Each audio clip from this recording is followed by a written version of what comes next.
అందరికీ నమస్కారం. ప్రత్యేకంగా ఇక్కడ వచ్చినటువంటి విలేకరు మిత్రులకు నా యొక్క నమస్కారాలు.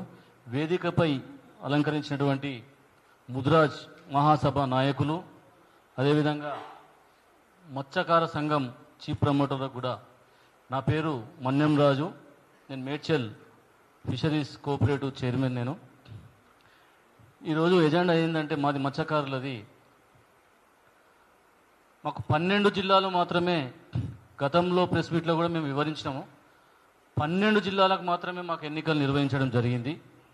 మిగతా 21 జిల్లాలకు కూడా ఎన్నికలు నిర్వహించాలని చెప్పేసి మేము కోర్టును కూడా ఆశ్రయించడం జరిగింది.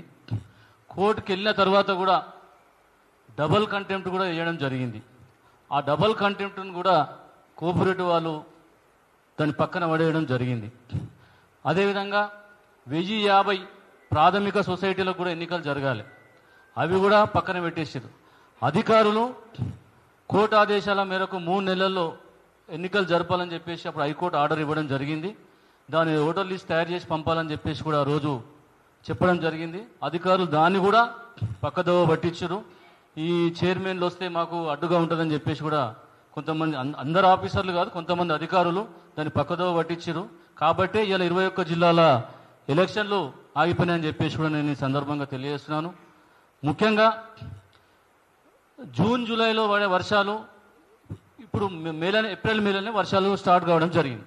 జూరాల ప్రాజెక్టు 18 సంవత్సరాల తర్వాత ఈ జూన్ మాసంలోనే అలిగెళ్ళడం జరిగిందండి. దానికి కూడా సీడు ప్రభుత్వం వచ్చే జూన్ జూలైలో ఇచ్చేది కాకుండా మొదలై ఇచ్చి ఉంటే సీడు 150 గ్రాములు కూడా పెరుగుతుందని చెప్పేసి కూడా నేను సభాముఖంగా తెలియజేస్తున్నాను. బడ్జెట్ ప్రభుత్వం, గత ప్రభుత్వం ఇచ్చినట్టుగా కూడా మొన్న జూన్ జూలైలో ఇచ్చే చేప పిల్లలు సెప్టెంబర్లో ఇచ్చారు, అది కూడా బడ్జెట్ తగ్గించి ఇచ్చిండు.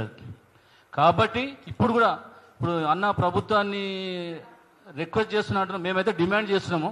ఎవరైతే మత్స్యకారులు ప్లస్ ముదిరాజుల ఓట్లతోటే కాంగ్రెస్ ప్రభుత్వం ఏర్పడ్డదని చెప్పేసి కూడా నేను తెలియజేస్తున్నాను.